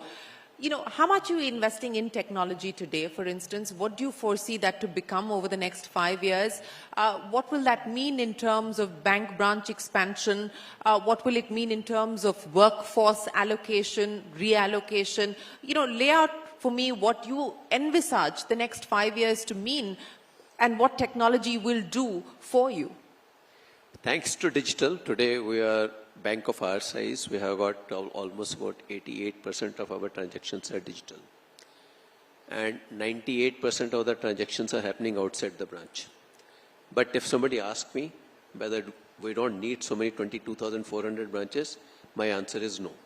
Because the kind of diversity of customer base whom we serve, we have to have the physical presence. And let me share with you, when it comes to financial sector, unless and until there is a physical location of an office in the far-flung area, the ability of a brand to get the confidence of the customer is rather very difficult. So I think from that point of view, after all, since we deal in a fiduciary capacity, we deal with the customer's money, our presence on ground makes a whole lot of difference. And also, having said that, I must also mention that the country needs a lot to invest in terms of financial literacy. And from that point of view, the public sector banks have done a great job all this while. But if you ask me whether we have completed that, I think still there's a room for improving that financial literacy. So I think to that extent, we will have a coexistence of digital as well as physical. So that's why phygital is going to be a reality for us, for all the banking system. Having said that, I must also mention that when it comes to what you mentioned, what will really engage us for the next 5 years? To my mind, there are many repetitive jobs which are being done at a bank. So I think the Gen AI is going to be the next big talk. We have started... Next big talk or next big thing for the bank? Have you already started to incorporate? We have already started working on it. So that is something we actually started working with the analytics in a big way. And now we are moving towards the Gen AI. So I think in the next 5 years, we'll probably see that unfolding. And probably it will help us in addressing the customer's need. And also will probably shape up the way banks will be run in the days to come. So many of the repetitive jobs we will have, probably will get to see the distributed ledger very much in adoption going forward. We'll get to see Gen AI getting implemented in the banking system, and we will get to see the data-driven organization as far as the banks are concerned. So which will actually show up in terms of our ability to manage risk, ability to understand risk, ability to understand the customer's behavior, and also figure out the exceptions in no time. So which will also address part of the risk which are there in the digital, even that will also get addressed in this whole process. But speaking of risks and speaking of appetite, Mr. Joshi said that it is going to be a world where banks will have to collaborate with fintechs. You've of course got but given the fact that you aspire to be a much more digitally driven bank, could you look at M&A as far as fintechs are concerned? Would that be something that you would consider in the future? See, actually, the way fintechs are grouped, they offer solution to a problem in particular. And also they are nimble-footed. So for entities like us, we have to marry the size with the agility. And I think with that can perhaps come, if at all we collaborate with such fintechs and we consume their solutions, we pose problem to them and seek the solutions. And I think that is going to be the model. It has already started happening. It will further get strengthened in the days to come. And also, I would also like to mention, we as banks, we have to ensure that the whole ecosystem is secure, which also means that the partners in the network also are equally secure as we are. Yeah. We cannot afford to have any kind of a laxity on the part of any of the ecosystem partners. So which also means that it is the responsibility of a senior partner in this whole job to ensure that there is adoption of the security standards, which will actually keep the whole system secure. Absolutely. And that is the role that you see yourself playing as well, but no M&A at this point in time. M&A, that's why I said that M&A, if at all we do, then they become part of our entity. Yeah. As I was saying that, we need the nimble solutions, and nimble solutions will be possible if they stay where they are. If they're outside of SBI. if they stay where they are. But having said that, I must also mention that we at State Bank of India, when we are now embarking upon our 2.0, we have got the garage system. Yeah. We are probably as nimbler as probably any other fintech is. But the idea is that if at all they stay as fintech, they will be adopting to the newer ways of looking at the problems. That is something which we want to always consider. Fair point. I understand that. Yeah, Ashish, you want to make a point? No, I wanted to make a point. He made it later on, saying they are the fintech, right? Although, I mean, literally SBI has converted itself into a fintech, and I think kudos to the top management and also middle management for doing what they have done to a bank which is like 200 years old, right? Absolutely. So for me, I have not seen many such transformations in the world. This is top of the line, and what they do with their applications across India is phenomenal. And whether they are actually going to spin off YONO separately or not is of course the much asked question as well. I must also answer that. I have said it on various earlier forms also. Well, YONO is a part of our distribution channel. How can you ask me to spin off a distribution channel? I cannot spin off branches. I cannot spin off my YONO, which is my distribution channel. So it has to be part of us only. But we will keep on investing into it. We'll ensure that it remains ahead of the curve. It should be better than many others. Yeah. And that is what our effort and endeavor is. Yeah. Speaking about the future, and let's talk about the renewable energy transition that you spoke of, as well as the renewable energy bet, which you're also making. You have a green vertical. At some point over the next few years, do you believe that you will possibly IPO it or bring, investors on board for it? I mean, given the demand that you envisage, as well as the aggressive transition that's required. I think that is the right conclusion. And why we should not monetize that. So maybe I think down the line in next 1 to 2 years, as we add up the capacity and further there is a pipeline of growth and further utilizing not only as the energy, but I think once the storage starts becoming the reality, means it's becoming the affordable storage solutions. This green energy will be having much more scope, and maybe I think down the line about, let us say, about decade or 2 decades, I think this may be even overtaking many other companies itself. And we would be definitely looking forward, and that's our thinking process, which is nothing secret in that maybe I think down the line about a year or 2, then we will be going to be listing this arm anyway. Okay. So an IPO in a year or 2 as far as the green vertical is concerned. That's the roadmap that you...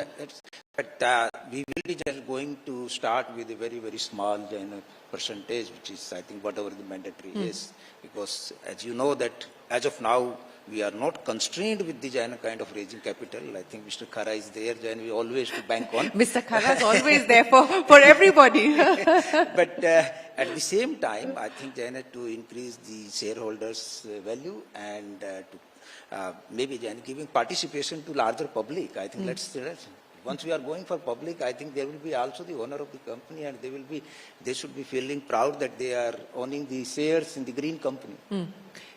Since we are talking about India's place in the world, and the assumption is that given the growth opportunities that we foresee, that India should lead growth. Let's talk about the export opportunity as well. Now, we've seen, even as far as the steel sector is concerned, we saw some big ticket global acquisitions happen, but then the domestic demand has been buoyant and robust, and so companies started to focus much more on the domestic market. But over the next 5 to 10 years, how do you see India shaping the steel sector, shaping output, shaping demand, shaping supply? Yeah, so today India is the second largest producer and consumer of steel. I think for a foreseeable future, I see that India is going to consume a lot of steel. Therefore, all of us are focusing in terms of creation of capacities in India. Having said that, I think what would happen over time is that downstream capacities can be set up in the consuming markets worldwide. And the basic steel gets produced in India, and then consumption point, you create downstream capacities and then add value there and supply to the customer just in time. That's a possibility which could come over time. Would that be driven by M&A? Would that make sense? It could be a combination of M&A or a greenfield site as well. Okay. Is that something that you're considering at this point in time? No, nothing as such. Nothing at this point in time. Since we are talking about the trends that will shape, the consumption story, of course, has been the big story that India, one of the big growth engines that India is driving on at this point in time. If we were to see the kind of per capita rise that is expected and estimated, what could that potentially do over the next 5 years to some of these sectors that we're talking about? I think that story has already begun, and so therefore I talked about aspirational purchase. Ashish talked about real GDP on a PPP basis. India's already crossed $8,000. So these are in some way cusp points, and as people, and it probably crossed $10,000 in maybe 3 or 4 years. And these are cusp points, and as these cusp points get crossed, people's aspirations move away from basics into more upgrades of a life, and then they expect as well better public facilities and better environmental products. And so therefore, I would think that India's focus would continue to be focused more and more on value add, and then less of a primary supplier to the rest of the world and more as a value added supplier. We are clearly globally competitive as far as the services sector is concerned. We talked about how now the GCCs are contributing majorly to CAD uplift. We hope that with all the incentives of the governments, we would start seeing that in some of the manufacturing sectors as well. We already have world-class manufacturing in pharma, and then some of the auto ancillaries are probably world-class, and we'll probably start seeing that in other. And so therefore, just to sort of summarize this, I think what it means for all of us is continued focus upon being the best in the world, and setting those standards for ourselves so that we are as competitive as any other competitor. And I think both from a governance as well as from a cost standpoint, those are what our benchmarks are. And I think the digitization is going to just help us pass on those benefits to the customer. Yeah, and the digitization is helping alleviate some of the concerns that we do have on the cost side as well, though not entirely, at least not as far as logistics, etc. are concerned yet, but the hope is that that will start to be factored in as well. Let's talk about the manufacturing story, because as I pointed out that you are a beneficiary of the PLI and you hope to start building that out. Over the next 5 years, what is the kind of potential that you hope to unleash here from India as far as the export market is concerned? You've got collaborations with HP and, with Google and others, and you are manufacturing for them here as well. What do you foresee that to result into over the next 5 years? Okay, so before I answer this question, let me just add one point which Mr. Khara was mentioning in terms of SBI adopting the latest technology. I've been personally associated with SBI from 2000 onward on the technology side. And 2001 was when SBI decided to move from ALPM to core banking. That was the first bank in the history of India which decided with such a huge investment they have done it. But more importantly, SBI was always ahead of in terms of the technology curve. When our Honorable Prime Minister launched the Jan Dhan scheme, that was the time the chairman asked me, so this particular infrastructure, we wanted to take it to 2 billion account holder. And nobody in the world has ever thought that a single core banking infrastructure can scale, or you require infrastructure which can scale up to 2 billion account holder. We work it out, and today, let me share with you, SBI core banking infrastructure is the world's largest infrastructure running on those things with 2 billion. So always they have been ahead, and I know their transformation journey on and other things is it's ultimate class, which probably many of the global banks have not adopted. Well, that's great endorsement coming from you here. And of course, this is a story that should be told and should repeatedly be told, because otherwise I think that there is a perception problem as well when one talks about public sector, not just public sector banks, but the public sector in general. And I think that it is fair for you to make that comment. And I think that it requires an acknowledgement of the greater public as well, that there is plenty good that also happens within public sector enterprises and particularly public sector banks. and they can be thought leaders and tech leaders in this case, as you point out. But on the manufacturing side. Okay, so coming back to on PLI, I think one of the disruption which PLI is going to be bringing is on the semiconductor industry. While we all understand, and semiconductor is the backbone of any technology and IT adoption, starting from your IoT devices to handheld devices or to any largest data center. And that was the one place where probably India has not done well. While on technology adoption, India was always ahead. Software technology development, we were all ahead. But semiconductor is something which we are behind. And if this PLI goes the way government is trying to drive in next couple of years, India is going to be the strongest base for the semiconductor technology, starting from R&D to development to manufacturing of those things. And most of the tech company are taking the advantage. And this is one of the reasons why I was saying that this quarter, India has become #1 in terms of the manpower deployment globally, because we have moved a large number of resources in the core tech side on the core development and R&D from the various part of the globe to India. And we are seeing the same trend happening in the semiconductor industry and technology side. And over a period of time, we feel that this is going to really fuel the growth for next 10 years, the way we are saying. And as per the word estimate, and IMF has already made the estimation by 2026-27, India is going to be the third largest economy, global economy. And we feel that this PLI scheme, specifically in the tech side, and in the semiconductor, is going to be fueling that growth. Ashish, you want to make a point? Just to basically buttress the point that 3 years back, if you read any newspaper coming out of London or US or magazine like Financial Times or Economist or New York Times, it was about how China's supply chain is out of this world. It is like no country can achieve it in the next 500 years type of thing, you know. The supply chain is ultimate and India is clearly way below. And in 2 years' time, and it was basically for iPhone manufacturing, that iPhone, how Apple has kind of fine-tuned everything just in time and in China, that no other country can actually do that kind of high-tech stuff. And in 2 years' time, we are manufacturing 10% of iPhones. And I was like wondering, is it PLI or is it Indians or is it all together? And for me, that is the story of manufacturing, that basically we are fed stories which were basically PR in the guise of editorials, which was to keep us think that we can't do it.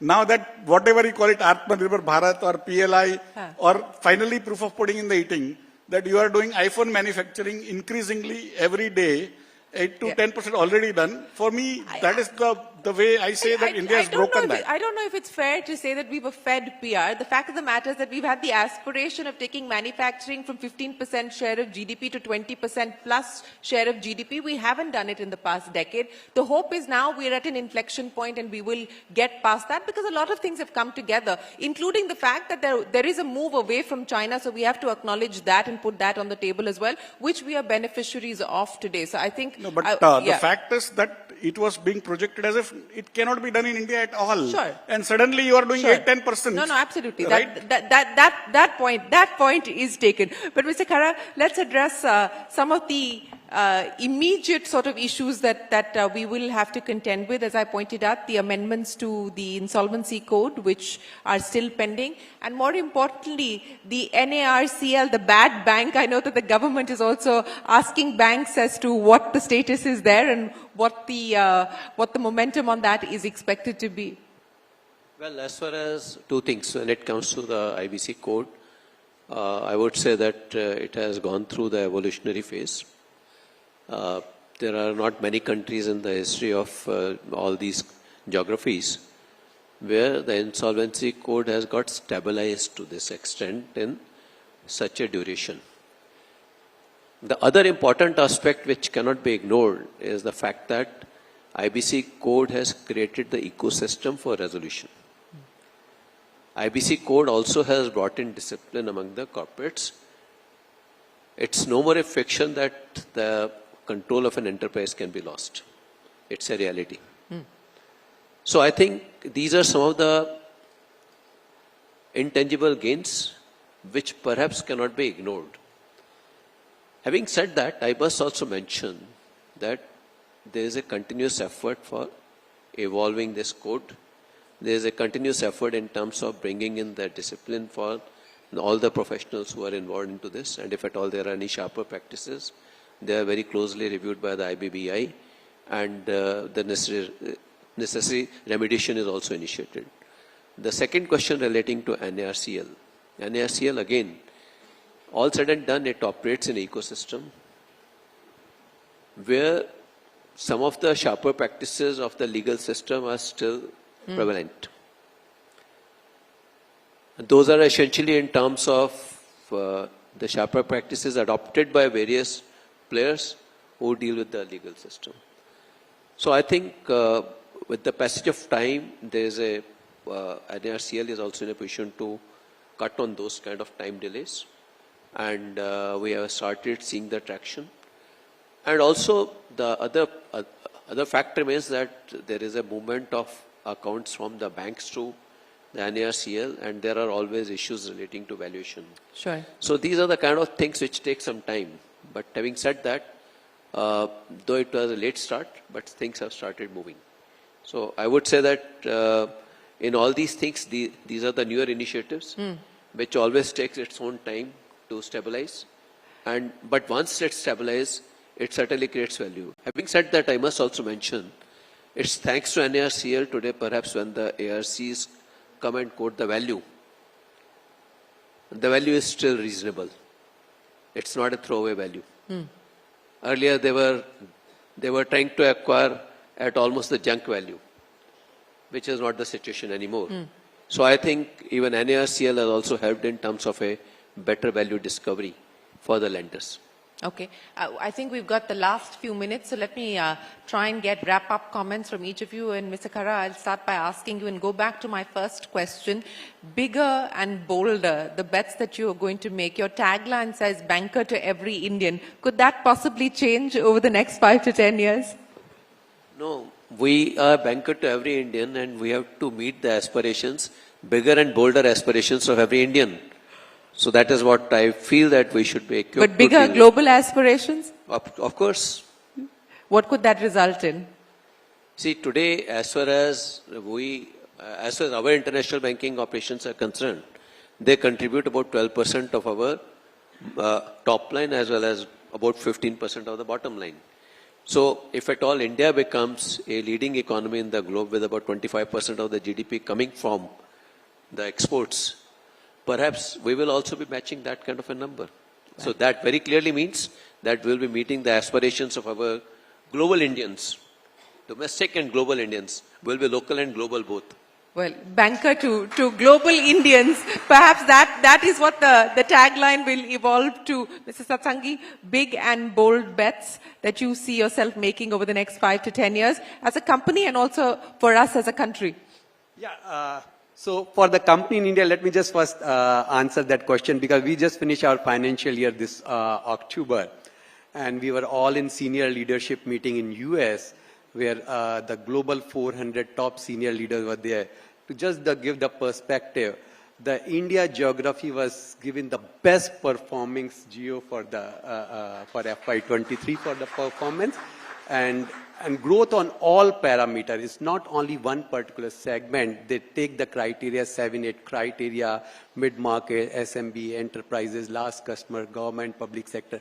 And most importantly, the employee satisfaction. Right. On every parameter, India has done best. So I think this is the India movement for all of us. Well, congratulations. Congratulations to you and to your team. So, and when we look the 5-year horizon kind of thing, probably we are very bullish about the India market. Our global CEO is fully committed that we wanted India.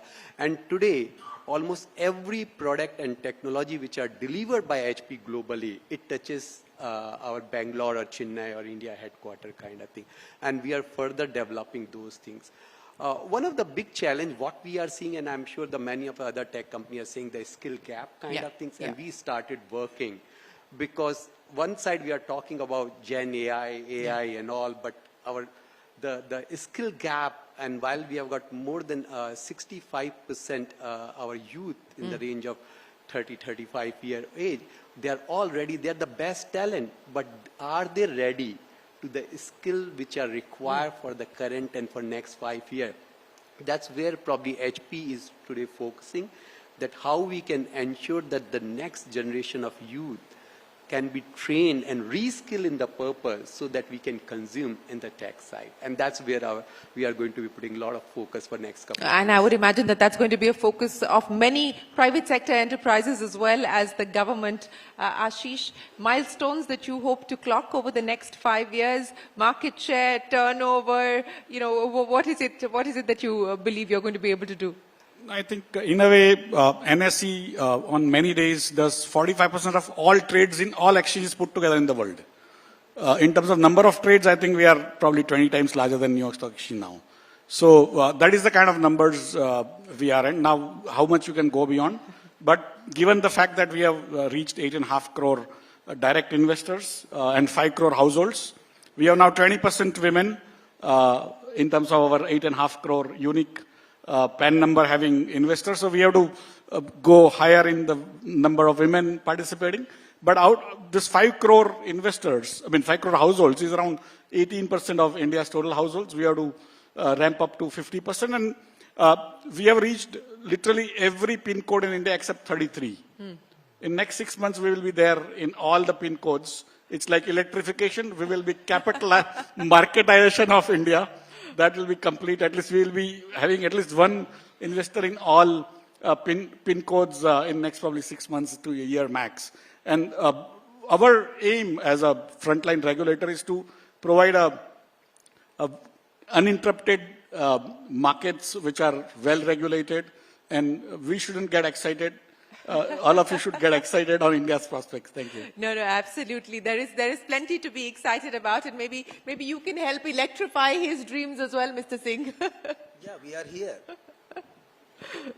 So what is the 5-year roadmap that you foresee? Okay, so the first one is that I think everybody knows most of the time, even today, people say that NTPC means National Thermal Power Corporation. So we are no more a National Thermal Power Corporation. Yes. And we are on the journey of transforming this to a integrated energy utility. And so a name change possibly? Let's hold the horses for some time. So that is the larger dream.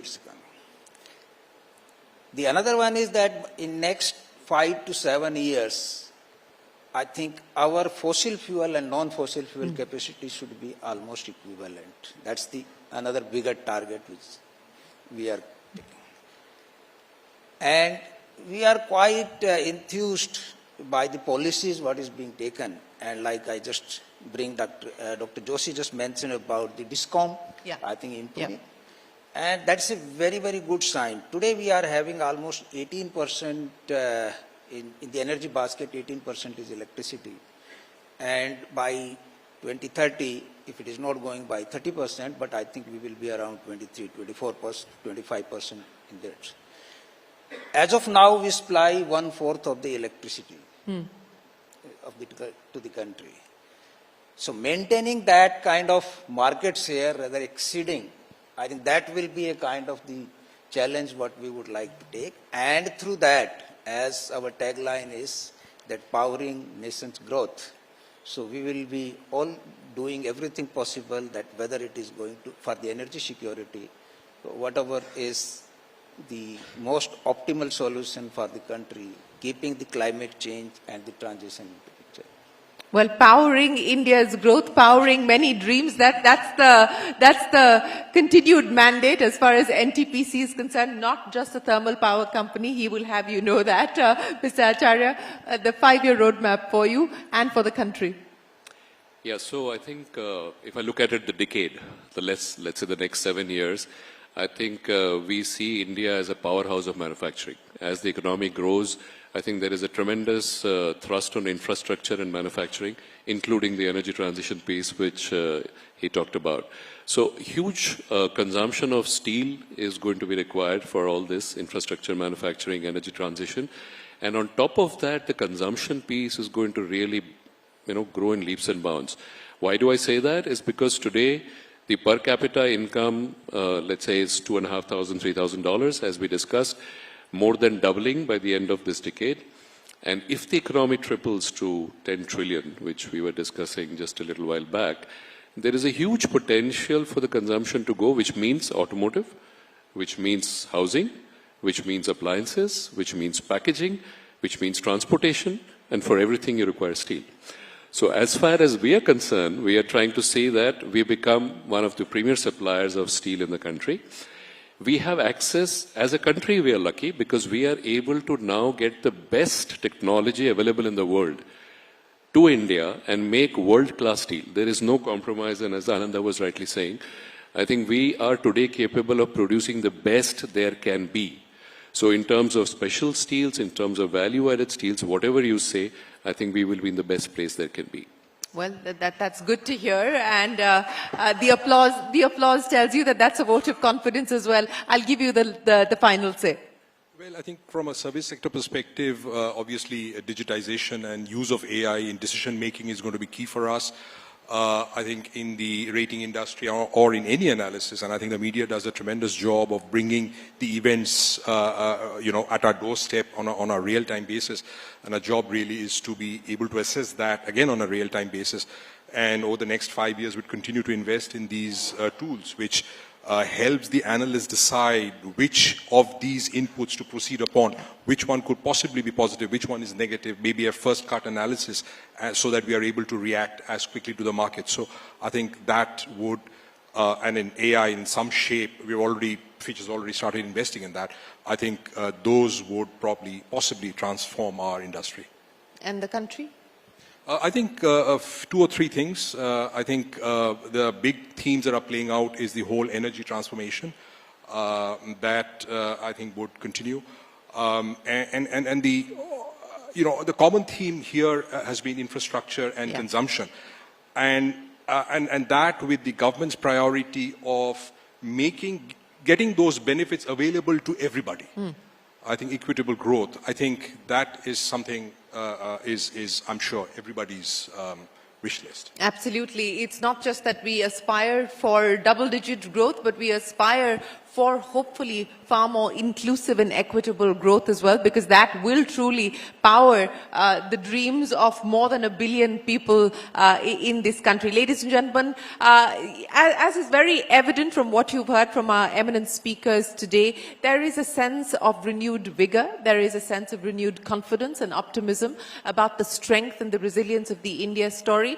I also think at this point in time that what is happening geopolitically, what is happening with the world pecking order changing, that also bodes well in many ways for India. This is an opportunity for us to leverage at this point in time, and it seems clear that we do have the capital in place, we have the appetite in place, we have the technology in place, and we certainly have the will to take this forward. So thank you very, very much. We wish you all a very happy 2024, a very happy new year to everyone and your families, and we look forward to seeing you in 2024 with bigger, bolder, better plans. Thank you very much, ladies and gentlemen, for joining us here this evening.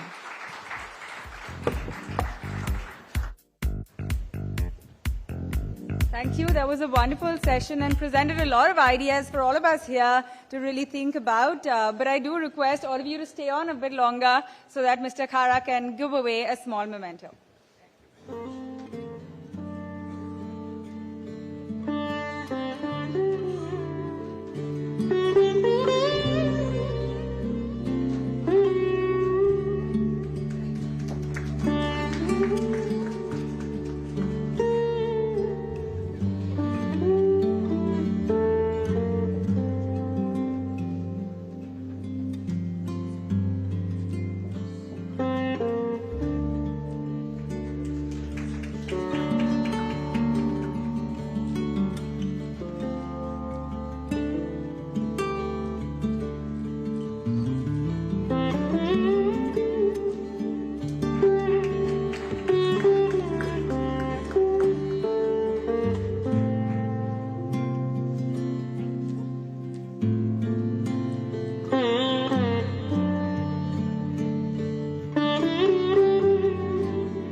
Thank you to all of our panelists. Thank you, Shireen, of course. And with that, we're going to take a short 15-minute breather for some refreshments. We will be right back in just a bit.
banking as well as your personal lives. I'm sure the crispiness of the teas and the snacks will be way beyond it. May I request all the ladies and gentlemen here to please take your seats.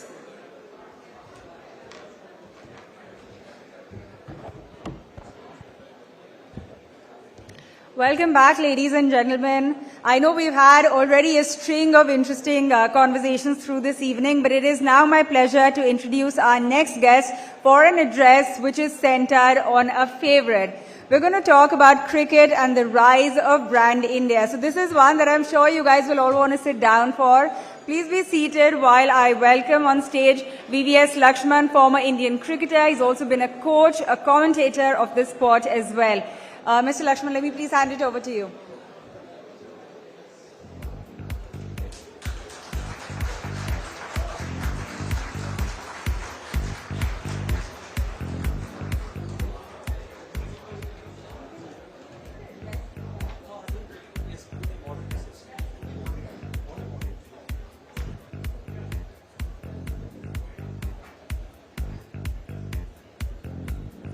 All right, so we're also going to have a moderator. We'll have Ashwini Tiwari from the State Bank of India to please come on and help us with this Q&A session. I do want to warn everybody, there will please be no recordings during this session, but please do enjoy.